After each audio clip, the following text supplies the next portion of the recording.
Listen to this. This is just an ordinary council meeting in Joburg. I believe so. Is it Joburg? I think so. It's Joburg. Let's go. To all the MMCs and fellow councillors, Speaker, noting Councillor Mkonza's issues, I think all of us are clear that compliance is a non-negotiable, and we should never compromise on the issue of compliance. Where is she? And linking it to the other councillors' points on fiscal discipline and ensuring that our money is spent for the services that the residents deserve. I just want to address the issue of the monthly budget statements. Through you, Speaker, Councillor Mkonza, I think I take your point where you are making a proposal that the city has not been publishing the statements on their websites and in the regional office. I think that is a fair criticism, because at least the website is accessible, especially where there's areas where there's Wi-Fi. Communities can then be able to access that, and I've taken note of that. I will speak to the acting city manager together with the group CFO and the different regional directors for us firstly to deal with the issue of loading on the website, but then to see how we can do a systematic way. It may not be on time all the time, but to get them there in the regional offices on the notice boards, I think that is a suggestion that you are making for us to improve at group finance, and I've taken note of that because, as you said, it speaks about public awareness and strengthening the issue of oversight for scrutiny by our residents. And then the second one, where you spoke about, you see, the act is very clear because it says the accounting officer of the municipality must no later than 10 days publish at the end of the month and submit to the mayor and the relevant provincial treasury. But because in Johannesburg we are actually dealing with the issue of transparency and oversight that Councillor Boer and Councillor Zita spoke about, we're clear about that. We first take them to the mayoral committee. When they come from mayoral, because they can't come to council without mayoral committee, from mayoral committee we then bring them to council. There is no requirement for that in that section that I've just read. But because we are very clear that there is nothing for us, it's not necessary not to share the information, because the information actually assists us to make sure councillors contribute to us ensuring we improve. So I would like us to really, let's put it to rest, the issue of always saying every council meeting, the Section 71 reports are late. They are not late, councillors. There's no stipulation, but we bring them. And remember, our council meetings get disrupted sometimes. We end up actually even attending to reports of 3 months ago in a meeting of later than the previous months because of sometimes our meetings don't sit. But we've never hidden. We've always brought them because we are transparent. So I'm pleading.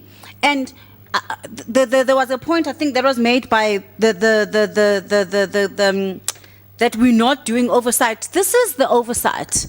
And we can still even take it to Section 79. Councillor Zita, I take your point on the issue, and I think also Councillor Santana speaks about it on revenue collection. Yes, we accept that there have been challenges, but Councillor Mudubi did indicate that there was a slight improvement towards May and June, but then our expenditure in terms of cash then cancels out all that good effort that would have been done by our officials. We've agreed with the team that we must work on, because all of you, we did indicate even in the stretch session that the Project Lukisa is one action that we are working on strongly to ensure that we deal with issues of revenue collection. And we're going to work together with management in terms of a strategy that actually also includes the employees, because labor, when I met with them, they've also raised issues on how they think that there are actually mismatches. So after my meeting with the representatives and the shop stewards, we actually looked at how we can also improve, because they are actually the people who are on the ground. The National Treasury reforms are one action that is actually going to put us in great stead, colleagues, because with those reforms, we discussed at the stretch session how we've given back billing to the entities. And the point you were making about Joburg Water having done good work, we've implored, because if Joburg Water can do it, there's nothing stopping City Power from actually implementing the same, because then the strategy and the systems are supposed to be the same. Councillor Konyeni, yes, you've raised issues of money, and I don't agree with your point through you, Speaker, where you says we've just turned a blind eye on mismanagement of resources. It's not true. We have not done it. This council, actually in Johannesburg, you can go to any SALGA engagement. The city of Joburg is doing so well when it comes to the issues of financial mismanagement on the disciplinary board. Our work in terms of ensuring that we deal with spending and spending the UIFWs in terms of our finances. Furthermore, when we met with the team, one of the things we've raised, and I also raised this in the stretch session of finance, the issue of the frequency of the disciplinary board. Because if the disciplinary board is just there as a white elephant, it then defeats the purpose. Because these cases, they come, they pile up.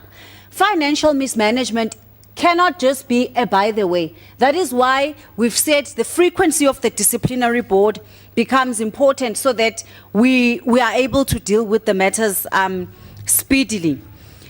I'm happy, Councillor Boer, to come back to you probably in a written question or response form, where you are raising a query on, you saying the numbers are not telling when it comes to debt impairment. I've noted that. I don't have a specific direct answer on the figures now, but I'm happy to respond to it in a written form of questions. I've sent the point to the group CFO. And lastly, the issue of the unspent grants.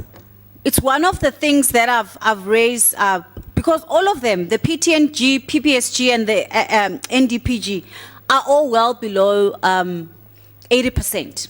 Now, this is funds that are actually meant for service delivery to uplift our residents. Councillor Mabaso raises it almost all the time in our mayoral committees, because if we don't spend grants and money goes back, then we can't get angry when National Treasury reduces and cuts on us. That is why we're very clear in the mayoral committee. If you don't spend, there must be consequences. Because if you are not spending, it means you are depriving residents. And we, as the MMCs, are not the ones who are actually the ones who must do the work on the ground. It is the administrators. So we've put it very clear. And the executive mayor was very clear to the city manager and his team, the executive, the EMT, that if you do not spend, you have to be put on terms, because this is money that is supposed to assist us to improve the lives of our residents. And we're not going to be apologetic about that. We're not scared of oversight. I am so confused. Is it me or what? Maybe I'm lost. She says that MMCs are not the ones who's supposed to be doing the work. It's administrators. Maybe I'm missing something, right? And I understand in terms of administrators, those are people who are supposed to be looking at where the funds must go, and they must distribute with the finance. Listen, I'm just speculating and just running through my mind, whatever. Now, I don't know when she says that they are not the ones who are supposed to be doing that. I do understand her point in terms of administration, okay? Because they don't want to interfere. Because you know that if they start meddling and then they're asking about monies, they go to offices and then they are like, where is the money? So people, they will think that they are meddling, okay? But also, it's their responsibility again for them to be able to know what is actually going on. Also with the numbers, they must know that. I don't want to lie to you guys. They must know where they are spending. They must know actually if the money comes back. They must know why the money is back. All right? Because unfortunately, okay, maybe it's me, guys. I don't know what is the responsibilities of the MMC. I think I will do that video where I will be explaining. Maybe I will research and explain when, okay, we can find out on what is the responsibility of the MMC. Because I don't know if the statement she's making, that in the ground administration, whatever, it's actually accurate. Maybe she is accurate, okay? I'm not saying that she's wrong, okay, on that statement. But it would not make sense if she's actually telling the truth. It will not make sense that they are not responsible, you know? I thought that maybe because MMC are people that are on the ground. Guys, there are levels here, right? You've got councillors here, you've got MMCs here. Okay, maybe you can say councillors, but for me, when it comes to the ground, MMCs should be the ones, okay? If you are not finding an answer from the premier, you must get it from the mayor. If you are not finding an answer from the mayor, you must get an answer from the minister, you know? And so if you don't find an answer from the minister, you don't find an answer from the mayor, you don't find an answer from a premier, you don't find an answer from an MMC, then you don't tell us about administrators. Because you guys are the ones who are in public. You should know these things, unfortunately, according to what I'm saying. Unless maybe there is a red tape somewhere for the MMCs to say, you can't touch this, you can't touch that, it's administrators. That will mean that administrators also, they must be in front of parliament. Because if it's MMCs who responds in parliament, I believe that they should know. They should know the numbers, they should know where it was spent, they should know why it's back, they should know all of those things.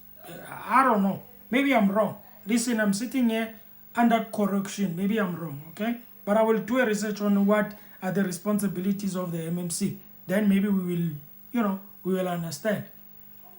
Now, when it comes to the money that comes back, guys, I always listen to Scopa, that committee of Scopa, where Mr. Mzivi is actually a chairperson. In the past Scopas, in most cases when it was Mr. Kodi, I remember, is it Mr. Kodi? Yeah, Mr. Kodi. I remember sometimes they will have a problem on why the money is back, okay? Because guys, when you do a budget, we all know this, when you do a budget for yourself in your life, in your house, okay? You know that this money is going to work here, this money is going to work here. And if the money that is there, that was meant for something else, and it has not been used, because it's a personal money, obviously, you will know why. But in the government space, if there is a money that is meant for 1, 2, 3, and then it comes back, it means that you didn't do what it was meant to actually do. Sometimes, of course, it does happen that maybe, just maybe, you are so good that you were able maybe to minimize some expenses and everything, and then money comes back and everything. I don't know, but you will have to also explain when you get to parliament on how you did it, okay?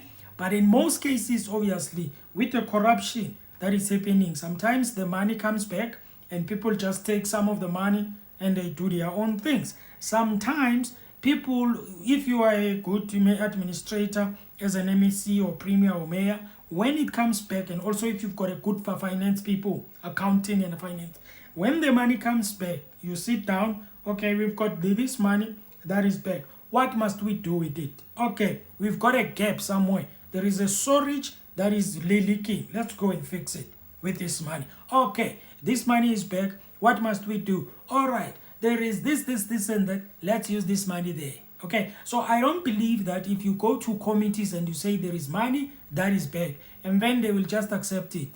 Take the money, use it somewhere so that at least you use the whole money so that they see that you are working. You see? And in some cases, I believe that the money comes back because people, they did some Hong Kong things. That means they did fake. Whatever that they said it was meant for, they did a fake thing there. For example, the money is meant for a tar road somewhere. Then they put a fake tar road in there. Then they take the whole money, other money, and then they use it. Now, the government also, they must also look at this thing of services. When you say you are going to put a tar road in somewhere, in some place there, Emakaya, for example, you must make sure that you follow.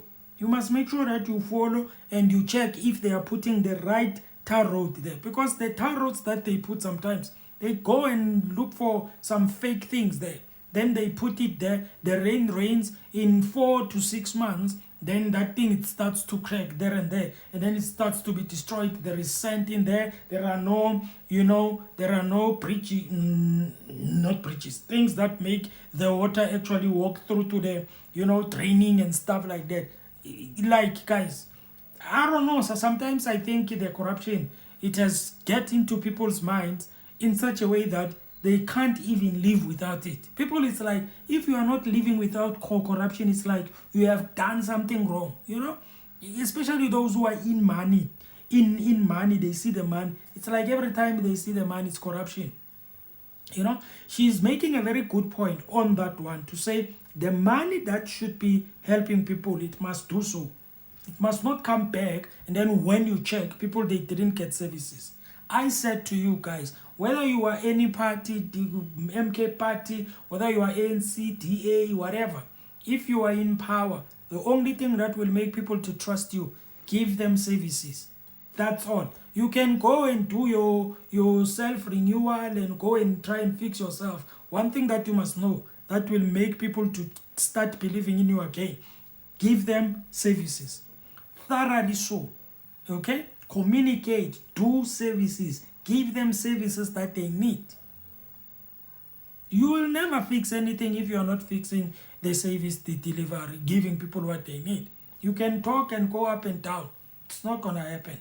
Okay? Anyway, let's continue. It's not true. That is why we attend the Section 79 committees. And I've said this before. If there are MMCs who don't attend Section 79, you must call them out.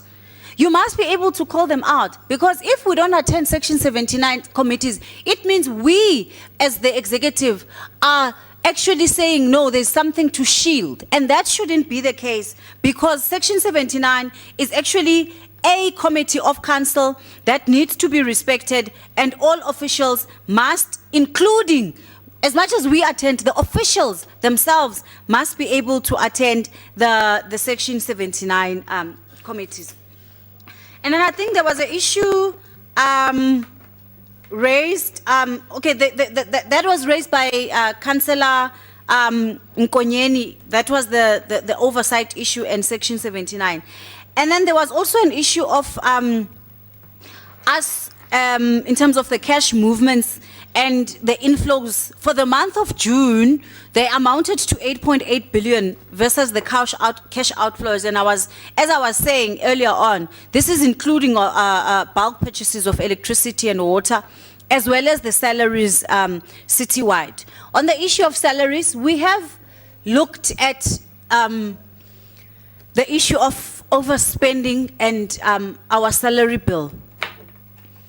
Colleagues and fellow councillors, our problem still remains the insourcing that was done, and we cannot not speak about it. It remains insourcing that was done because we had not budgeted for it. That is why we will have that particular, but the staff is here, they have to be paid, and they are doing the work. So what does this mean? This means we will always have this problem of over expenditure on our salaries because we had not properly planned and budgeted for that particular item of insourcing at that time. What is the lesson? We must always do diligence and not take decisions that will have an impact on our salary bill going forward. But that's in the past. But it's important to explain why we will have over expenditure on the salaries, because councillors continue to raise the matter, rightfully so. And the last part, I think I take the point on ensuring that we spend the money and make sure we collect, and those who pay must not be subjected to more problems. And Councillor Boer, one of the things we are very clear about, big business has to pay. It can't just only be residents that we follow up. Big business has to pay. And if they are not paying, we have to cut them. We're very clear, government departments have to pay, because government departments also owe the city an enormous amount of money which can actually assist. And those are programs and a commitment that we are making. And we continue to implore and thank residents who are paying. We thank residents who are paying, and we will work with our councillors to continue to ensure in our communities we do community engagements to make councillors aware and understand the importance of paying. You know, one of the things that I'm not going to shy away from or pretend as if like they are not happening, right, is the fact that I know that there are people who are trying very hard, you know, to try and work and do what they're supposed to be doing in terms of providing what they're supposed to be providing, working very hard, okay? The only problem is the people that are doing wrong things are beyond, or they are more than those that are trying to do the good thing. That's the only problem we have, you know? You've got people that actually they try their best to do good things, but you find out that there are those people that are doing wrong things are more than the ones that are doing good things. And in some cases, when you take the good people that are doing the good things, that are trying to do the good things, and you put them in positions where it's crucial positions, in most cases, they remove them, or because they are trying to do things right, in some cases, they remove them. They just say, you know what, nah, you know, we want to eat. Just like the other guy who said, leave people to eat, you know? And sometimes good people who are doing the right thing, sometimes they get removed and they don't stay long, you know? And then you find these people that are actually pushed in, you know, they do a mess. They're just all over the place, you know? But anyway, it's politics, right? I've accepted, guys, that, you know what, whatever it is, you know? But anyway, hope you enjoyed the video, ladies and gentlemen. We are out.